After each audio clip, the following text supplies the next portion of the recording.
All right. Hi there. My name is Jessica Crow, and I am the founder of Apogy. Apogy is a change management training and consulting firm. And this is Change Leader Insights. This is our podcast series. And I'm so excited to have Anthony Casablanca with us. Hi, Anthony. How are you? Hi, Jessica. Doing great. Thanks. Good, good. So Anthony I'm going to read this because there's a lot of cool stuff that Anthony has done. So Anthony is an author, he's a speaker, he's a consultant, he's a trainer, and he's with GriefLeaders, which is a company that you and your brother started back in 2019, around the time that you launched the book that you co-authored called The Dying Art of Leadership. And your firm, you're a change management training, a consulting firm focused on how to help organizations, I believe you say, change how change is implemented, with the understanding that grief is a core component of change, our experience with change. And I'm really happy to have you here because I align with the idea and the message so much around really understanding grief and how it impacts individual organizational readiness and ability to change.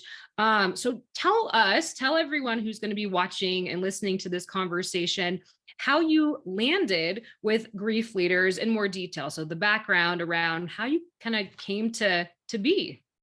Sure. Well, first of all, thanks for having me on the podcast. This is awesome. Love to talk about and share our thoughts and philosophies around change management and the emotional component of change. Yeah. So yeah, you're right. Back in 2019, my brother and I, we had been thinking about, he's 10 years younger than I am. He's a duly licensed funeral director. We had been thinking about ways to work together on some projects, and grief in the workplace started to be sort of a commonly written about phenomenon. Mm-hmm. And with his funeral service background, my senior leadership background, we decided to come together and start a training company. And our advisors said, two of which were best-selling leadership authors, said, boy, we've been doing this leadership training thing a long time. We've never seen anybody approach the topic the way you guys are from a leadership perspective. You ought to write a book. So we really didn't have plans to write a book, but we took a year and wrote the book. And really, as we were pulling together our thoughts around what we do and who we are, I realized that over my career, I had been blessed, right? I spent 31 years as a senior leader.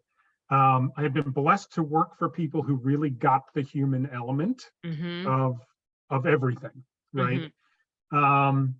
And I recognized and had the opportunity to work on projects that at the time, huge change leadership projects that at the time seemed like these god-awful assignments because I was shutting down a plant or I was, managing layoffs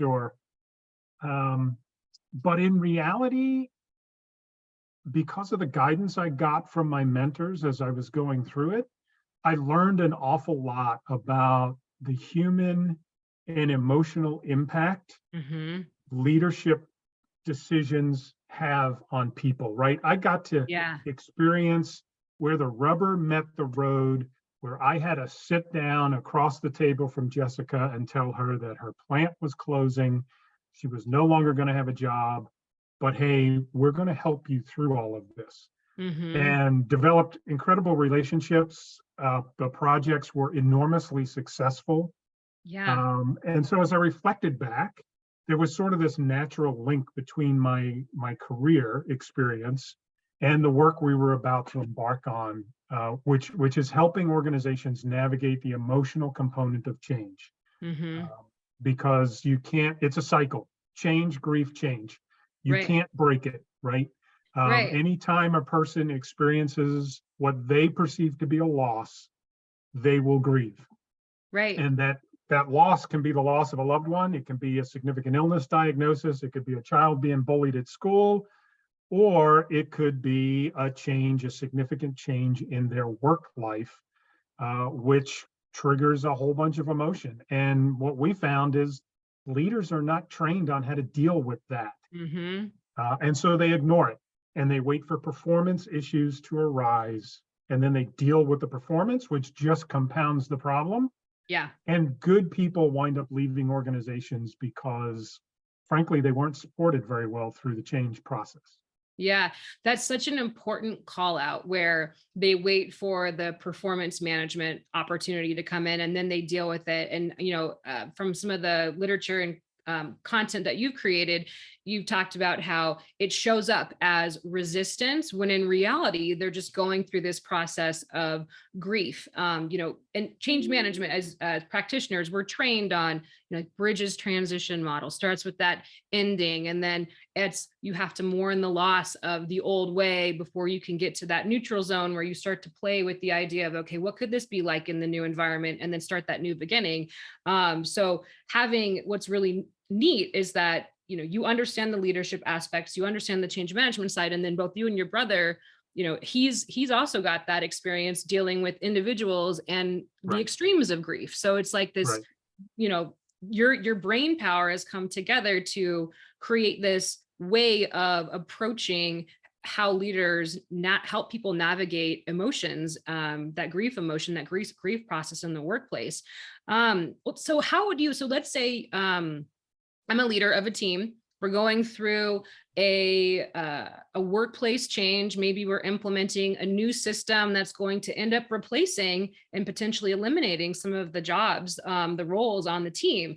But we'll have this, new solution that's automated and centralized, and it's great in so many ways. But there's also, you've got some people that'll be sticking around, some that may need to be put into different roles. How would you approach that conversation with the leadership team or the leader of the team as it relates to bringing in that element of grief into the conversation? Right. So I'm glad you threw in the leadership team, right? Because that's really where our work begins, is way back at the sort of the initial spark of, hey, we want to implement this change, right? The earlier we can be engaged in the process, the better the outcomes. Yeah. So a couple of things there. One, we would ask the leadership team, most change leadership, most change implementation processes follow the same sort of, develop a burning platform, communicate the burning platform, tell people why, right? Share the vision. Why is this going to be a better thing? Implement the change, hold people accountable, and move on, right? And while there are elements of the human change model that people teach, like you mentioned, the Bridges model, and ProSci teaches some, what winds up happening is the leadership team just overruns all of that. Totally. Right? And they want, right? It quickly devolves to project management. And the human element, even if the change leadership group the change management group has been trained that way, the processes typically don't support them actually going and do that.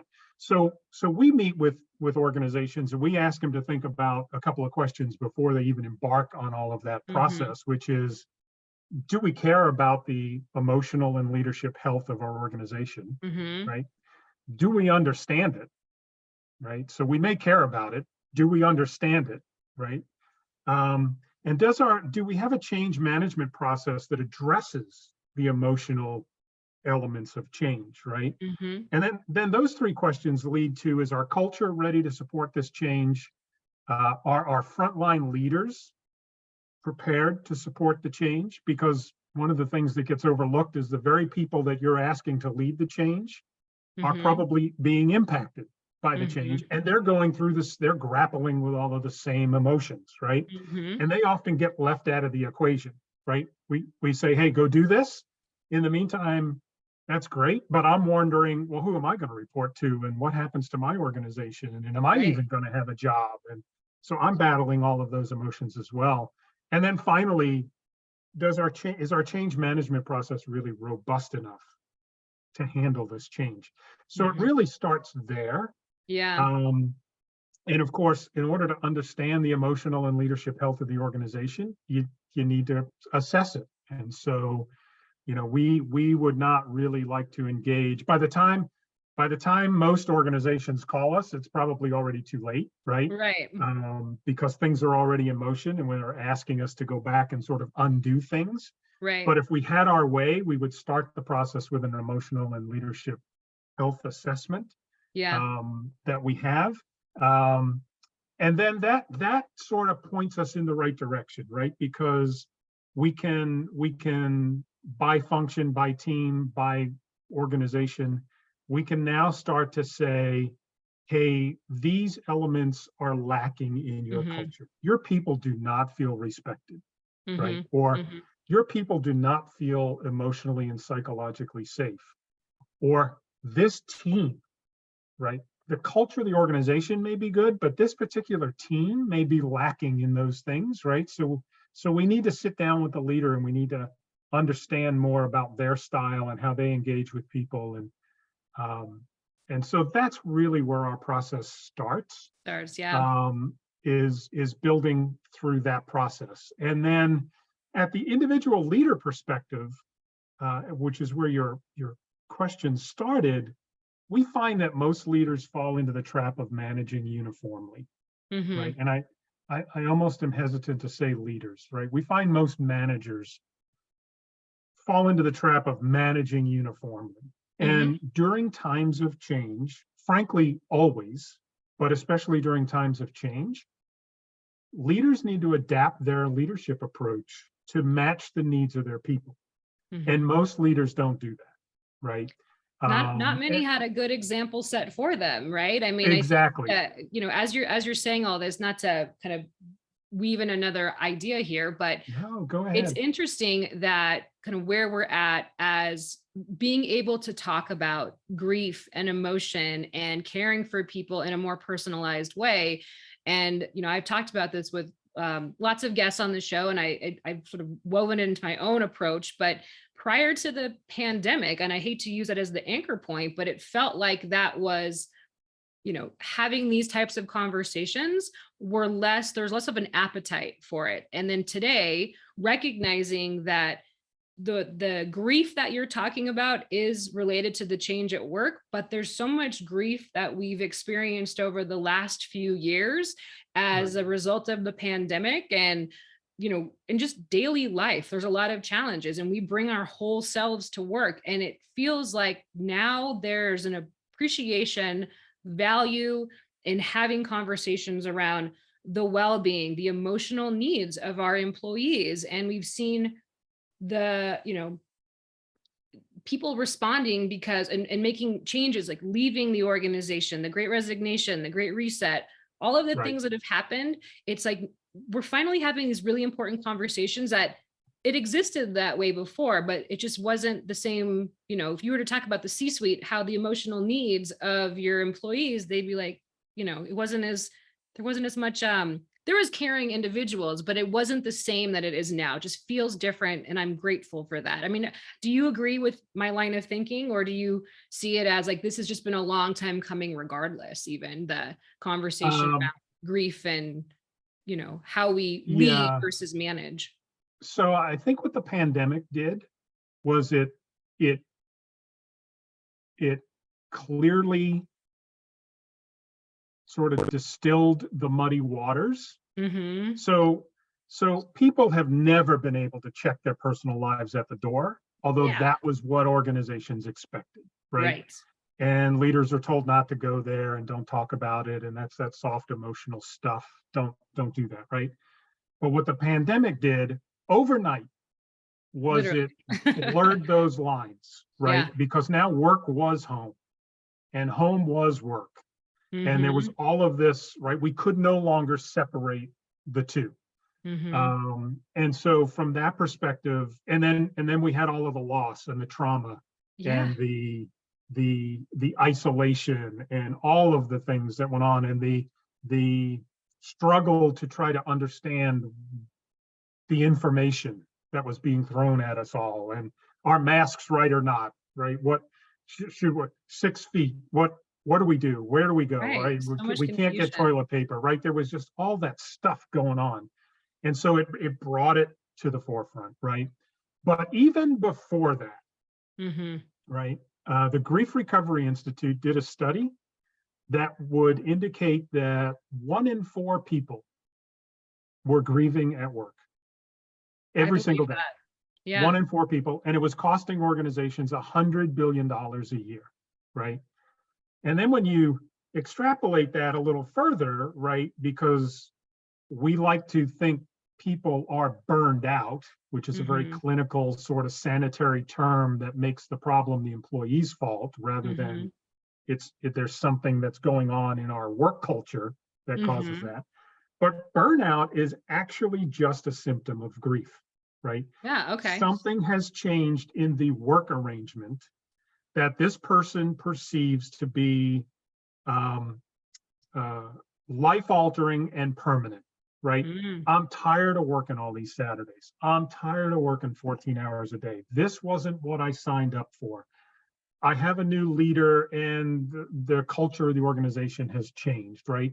Those are the things that lead to burnout. And it's an Mm-hmm. issue that the organization needs to deal with. When you throw that on top of it, now you start to get some other statistics in play, right? Like Mm-hmm. 70% of the workforce is disengaged.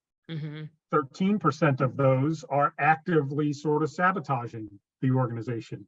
Burnout leads to $190 billion a year in added healthcare costs, two and a Mm-hmm. half times more likely to take sick days. Those people are more likely to leave. And so it's been there. What Yeah. happened with the pandemic was we could no longer avoid it, right? Yeah. We We had a suddenly name had to for it have too. those Yeah. Yeah. conversations, right? And the organizations that truly do it well, I believe, are thriving. Mm-hmm. The ones that are doing it just for messaging and because it seems like they should be doing it, even though they really don't believe in it, um, their people are Struggle. seeing through that and are Yeah. leaving and they're struggling and right. Um, I, Or I don't phoning it care how in, many they're just, gender yeah. neutral bathrooms you have or how much time you give people to do yoga or how much you have mental wellness benefits and all of that. At the end of the day, all of the stuff we're talking about comes back to leadership. Mm-hmm. And organizations that recognize that and invest in that, they will do well. The Mm-hmm. organizations that just want to track the numbers and say, hey, look at us, right? And they have all of this nice flowery messaging, but they're really not changing the way they do business inside the Mm-hmm. organization.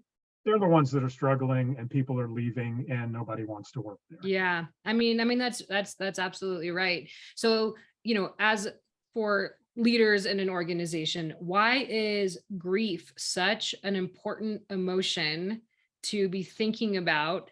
Um, why is it such a powerful emotion? How does it, walk us through how this plays into maybe the coaching and Sure. recommendations that you give to organizations on something that is unavoidable and also hugely impactful. Sure, sure. So let's talk a little bit about on the change management, change leadership side of things, Mm-hmm. right? So absolutely anytime a person experiences what they believe to be a loss of any kind, Mm-hmm. that will trigger the grief cycle, right? Mm-hmm. And the gap, as I've alluded to a little bit earlier, is the implementation models do not agree and do not comprehend and do not include the scientific models of change, right? There's Mm-hmm. this huge gap. If you Google the science of change, almost every single graph that comes up will include the 5 stages of grief, right? It's an emotional Right. curve, right, that they show. But when you Google change implementation models, those are not there, right? Right. And Yep. so long before you ever announce the change, right? People are very insightful. Organizations are very insightful. Um, there's this thing called anticipatory grief. People Mm. start to see signs, they start to hear rumblings, right? And they start to think about, oh my gosh, if we're going to do this, I wonder what if we're going to be acquired? I think the company's going to be up for sale. I think we're going to be acquiring another company. What's going to happen to us here in finance? Because they're not going to need 2 finance departments, right? All of that starts to play out. Mm-hmm. And there were 2 studies that were done. Harvard did a study that said that 75% of all change initiatives fail at some level, right? They fail to deliver the anticipated results at some level. McKinsey followed that up and found that 70% of those failures were related to human and cultural issues, right? It wasn't because it was a bad strategy. It wasn't because it was the wrong solution or a poor technical solution. It's because of human and cultural issues. The human issue is this emotion that we're talking about, right? People are not resistant to change. They just resist being changed, right? Yeah, being told what to do. Exactly, right? And a leader's failure to acknowledge what the person is feeling is what leads to the failures, right? That's what leads to the resistance, right? And I could give you some fancy terms. It's actually called disenfranchised grief, right? Okay. If I fail to acknowledge your emotions, you feel invalidated, you feel almost like unbelieved, right? Yeah. You don't feel supported. You go deeper into the emotion, right? Now you're angry at me or the organization, right? I've now made your grief more complex, right? So it's called disenfranchised grief. Leaders who do support the person, leaders who do engage in the discussion, now I've validated your emotions. And I'm not just, this discussion is not just to make sure you understand the key messages of the organization. Yeah. This is truly to understand how can we help you through this, right? What are you experiencing? What are your issues? What questions do you have, right? What emotions are you feeling, right? And not everybody's going to share, but that's okay, right? That's not the goal, is to get everybody to share. The goal is to get people to recognize that I care about you as a person, right? Which and that I recognize what you're going through. Yeah, I mean, that is, not something that, I mean, you can, as I'm thinking about, as you were talking, I was thinking about past experiences with leaders when a change would happen, and the key message was just, you need to be more adaptable, be more flexible when these things happen. That is that disenfranchised. Right. You need to get over it. Yeah. It's like, wait a second. So everything you said makes so much sense. But then when I think about the individual who delivered that message, my next thought as you were talking was, I don't know if they had the skills themselves to, or the capacity to have that type of, or even the desire, right, to make that emotional connection, because what you're describing makes a lot of sense, but it really transforms how we think about leaders in the organization, from that performance management, they didn't meet their KPIs or whatever, that's the ding, or they are resisting, to what is the true definition of a leader? How do they develop that empathy, compassion, and have that desire, which, I don't know, can you train for desire? I think that's something that, how do you coach organizations on that, like developing that layer of leadership where they actually find that desire to have those questions or have those conversations. That's tough. Sure. So we teach it's 3 circles that we teach, right? And the more you can get these 3 circles to overlap, the greater the results. And the 3 circles are respect for people, right? And we teach a staircase that can help the organization. It can also help individual leaders. Emotional and psychological safety is the second circle, right? Which is really all about leadership courage, leadership compassion, and leadership vulnerability. If those 3 things are missing, it doesn't matter how much other stuff, I don't care how great your purpose is, how much you're trying to save the world, right? How much plastic you remove from the oceans every year. No matter how powerful your purpose is, if your leaders do not demonstrate leadership courage, leadership compassion, and vulnerability, people will not feel psychologically and emotionally safe, and they're never going to raise their hands. They're going to go inside, right? They're going to go underground, and they're going to become cynical and feel like they're not respected, and they're never going to share the things that need to be shared. And the Yeah. third circle is adaptive leadership, right? And so you're right. I think, particularly with the younger generations, millennials, Gen Z, Gen X, that group, they want to be led this way, and that's the leaders that they want to be. They've just not a lot of organizations just haven't made it clear that that's the expectation, and that they have permission to lead that way. And I think that's where the change management group, right, the OCM group and the human resource group can play a big role in all of this. And yes, I think you can be trained, right? I think you can be trained to, once you're given permission, I think, and you're given the space to do it, and the process has been altered to give space to have these discussions, then I think folks can respond and can change the way their approach to leading people. But I will tell you, it's really, really hard to do it in the middle of the change. Yeah, no, that's such a good point. Awareness, I think, can lead to that desire that can do all and then the training can reinforce it. And you're absolutely right. In the midst of change, it does feel, it's like, ideally you can preempt some of what will happen as a result of the change by having conversations before it ever happens. You talked about the 3 kind of circles and how they overlap. I think about it as connection, collaboration, compassion. So some of the same tenets there.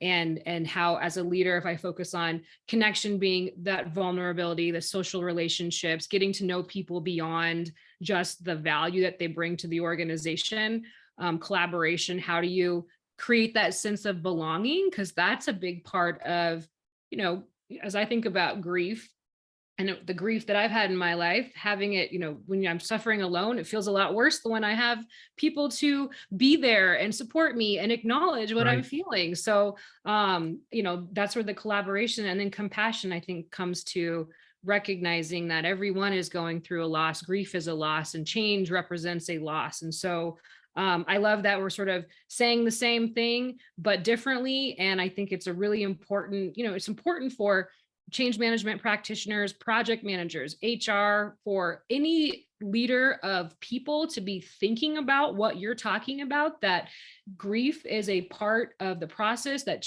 grief change, as you said it. And that by acknowledging it, that is really the first step. And then you can have the right types of conversations. One thing, we've talked about managers versus leaders.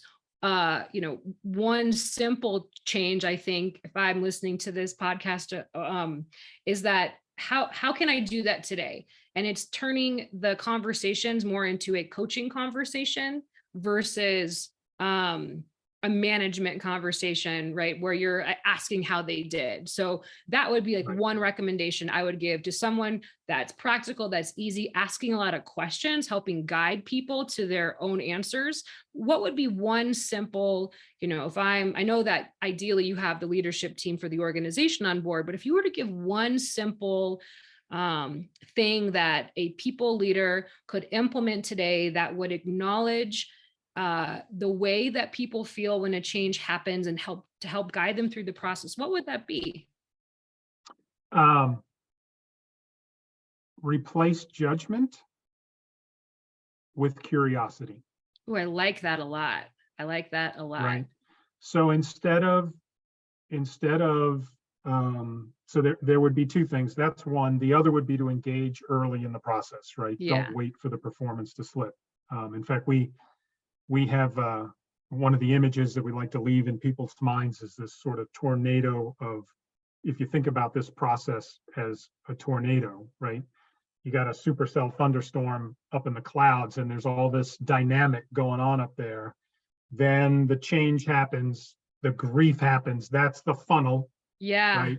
And then you get all this destruction on the ground. right? That's a great And, analogy. and what happens is leaders wait for the destruction on the ground Yeah. because they've not been trained otherwise. They've not been Yeah. given permission otherwise, right? They may even have their legal team or their HR team telling you, hey, don't ask these personal questions, right? Mm-hmm. They're incented to deal with performance, right? Mm-hmm. And as part of their high performance teams culture, right? And so they wait for the performance. It's way too late. Engage early, right? And replace judgment with curiosity. It's Yeah. not, why are you feeling this way? It's not, you shouldn't feel this way. It's Mm-hmm. not, you're not making your numbers. It's not, hey, if things don't improve, we're going to have to, right? It's, hey, tell me what's going on. This isn't, Mm-hmm. this isn't right. The curiosity, help me understand what's going on. This isn't like you to not be performing better. Help me understand, right? Yeah. Because I want to help you, right? So engage in that discussion. It's another way of saying ask the 5 whys, except in a much less interrogating Yeah. fashion, Yeah. right? But it's replacing judgment. Why are you doing this? With curiosity, Mm-hmm. right? Mm-hmm. What's We happening, understand. right? Yeah. What are you feeling? What's going on? How can I help, right? And it's a dialogue. It's not a monologue, Yeah. right? Absolutely. We are not trying to teach people how to be psychologists and grief counselors, right? What we are trying to do is help them to open up the window of discussion, to understand what the underlying issues are, and then to work with that person to get the support that they need to move on, right? Right. It's a very people-centric, but results-oriented process, right? To have it just be the part of the problem today with change is it's largely results-oriented, Mm-hmm. right? We got to hit this metric, we got to hit this milestone, right? We got to do this, we got to do that. And it doesn't really comprehend the people side. And if you go the other way and you're very people-centric, right? People-focused, but you don't ever care about the results, well, that doesn't get you anywhere either, right? Then Right. everybody feels great, but the organization isn't performing. And so it's blending those together, and we use those 3 circles as a way to get there, right? What Amazing. we want leaders to do and organizations to do is shift from I care about the numbers, I think about the people, to I care about the people and I think about the numbers, Yeah. right? There's some quote by Richard Branson where he's like, take care of your employees and the rest will follow, or something like that. I mean, Yes. he has Yes. a great way of, I totally butchered the quote. Sorry, Richard. Sir Richard, I should say. So, but yeah, something along those lines Yeah. that makes a lot of sense. Yeah. So the number one thing would be replace judgment with curiosity. You could Yeah, do that the moment this podcast ends, I love it. and people will recognize that you are leading differently. I love it. So simple, yet difficult to put into practice unless you're aware of it, which is now everyone can be thinking about this. Anthony, we have barely scraped the surface of how, all the knowledge and resources that Grief Leaders offers. Where can people find you? How can they connect? What is the best way to get in Sure. touch with you and Guy? Sure. Absolutely. So LinkedIn, I, like you, am a LinkedIn person. So connect with me on LinkedIn. Happy to connect and share conversations and thoughts and delve in a little bit more deeply with people's experiences. And also GriefLeaders.com. You can, which is all one word, GriefLeaders.com, is where you can follow us and the articles that we publish and put out. And there's a contact form in there if you want to engage with us in sort of an introductory collaborative kind of call. Happy to do that. Those are the 2 best places to get a hold of us. Perfect. Well, wonderful. Well, thank you so much for sharing your knowledge and wisdom with Apogy's community, with the broader community on LinkedIn, because this is where it'll be posted on Apogy's YouTube channel as well. But I really appreciate that you are thinking about this and are actively teaching organizations and have this big scope of impact. And you're thinking about, obviously the individual humans are at the core of what you do. And I really respect and admire it. So thank you so much for being on the show today, and have a great rest of your day. Well, thanks, Jessica. Really appreciate it. You too. Thank you for having me on. You're welcome. Take care.